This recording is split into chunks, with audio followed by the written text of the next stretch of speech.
Over a controversial boat strike to growing fractures inside the House GOP. Lots to discuss tonight with Brooks and Capehart. That's New York Times columnist David Brooks and Jonathan Capehart of MS Now. Good evening, gentlemen. It's great to see you both. Hey, Jeff, see you. So Washington has been consumed this past week with a debate over a series of strikes that killed 2 survivors of an initial attack on a suspected Venezuelan drug boat back in September. And Jonathan, the administration says that that strike and others like it are necessary to protect U.S. interests. When you look at all that exists in the public realm right now, does that rationale withstand scrutiny? No, it doesn't.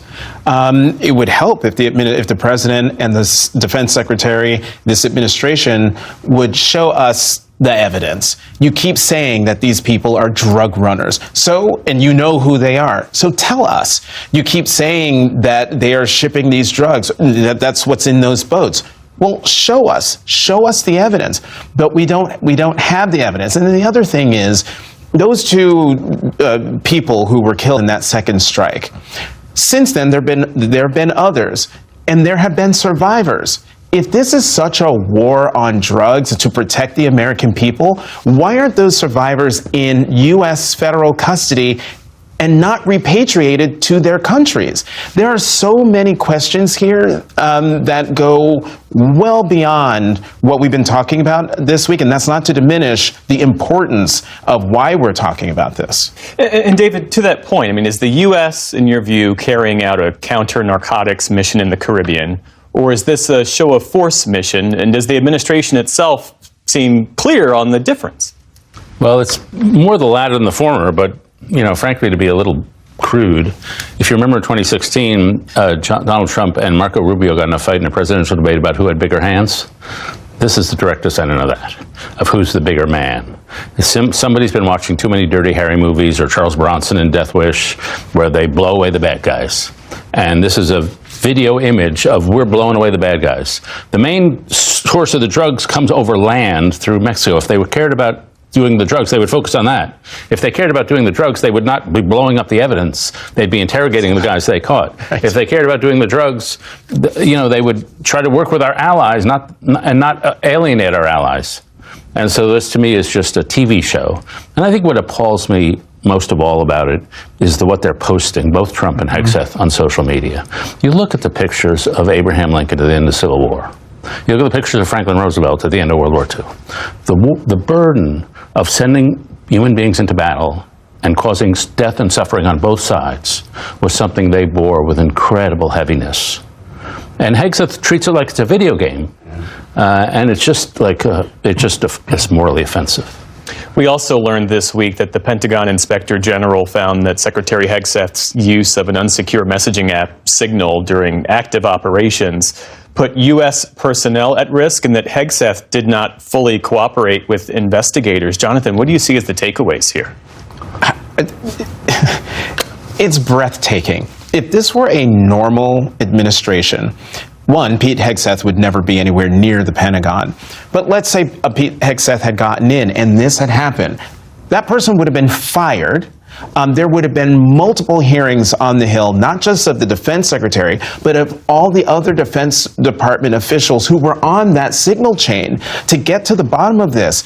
And the idea that the secretary didn't participate in this investigation between Signalgate and video gaming off of the coast of Venezuela, they are stretching the bounds of decency, the bounds of legality, the bounds of our Constitution in ways where, I agree with David, this is offensive on so many levels, but we've got all the video of Hegseth talking about the fog of war. I know I'm going back to Venezuela instead of Signalgate, but there is a rot at the Pentagon, and the President of the United States does not seem to care.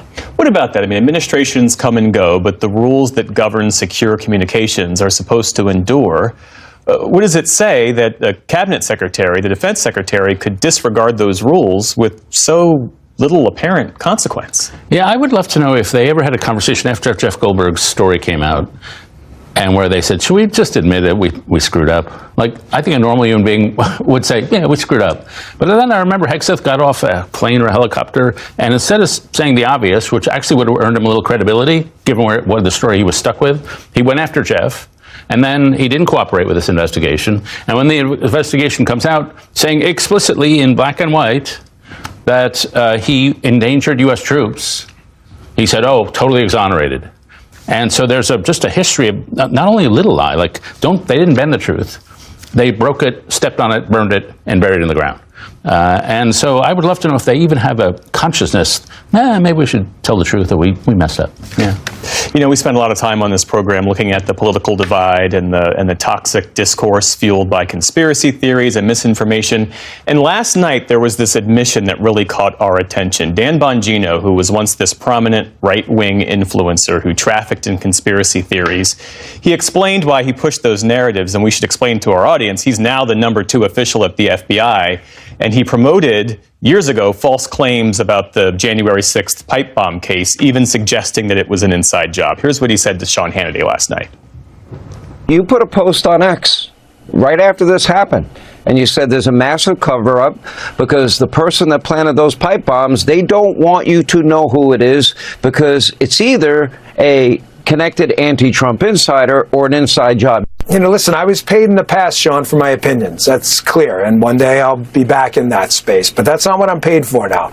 I'm paid to be your deputy director. And we base investigations on facts.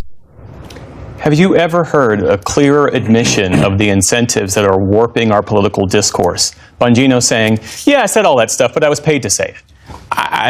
This whole segment is breathtaking. The topics that we're talking about. And I just want to say, it's great to have proof of life of Dan Bongino, that he is actually still in the #2 job after saying he was going to quit. The incentive structures are wildly perverse. So he was paid to spin conspiracy theories. Now he's being paid to be the #2 at the FBI.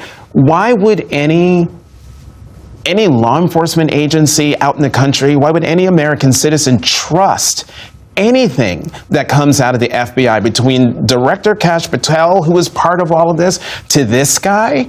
I mean, we are in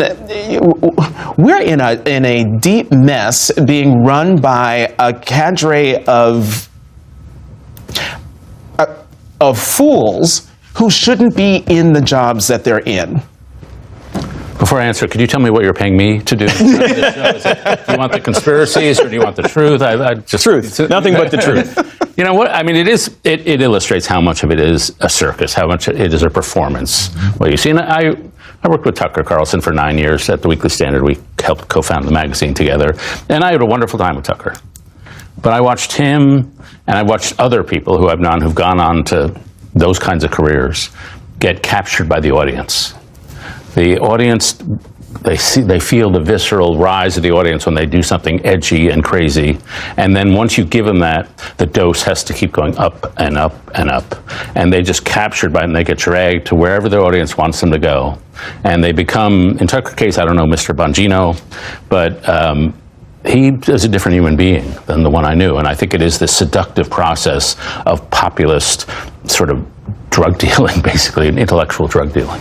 What's to be done about it? I mean, the suspect in the January 6th pipe bomber case reportedly said that he believed the conspiracy and the false claims that Trump didn't win the election. There are clear consequences to this misinformation and these conspiracy theories. Are there? We've just seen more than 1,000 people who participated in the riot of the Capitol on January 6th were held accountable in courts of law, only to be pardoned by the President of the United States. So at this point, great, you found the bomber. Should we start the countdown clock on when that person gets pardoned? David? I just think there should be more shame for conspiracy thinking.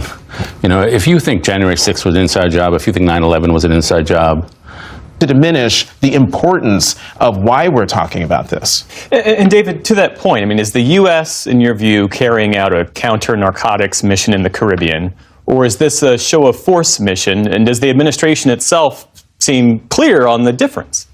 Well, it's more the latter than the former, but, you know, frankly, to be a little crude, if you remember in 2016, Donald Trump and Marco Rubio got in a fight in a presidential debate about who had bigger hands.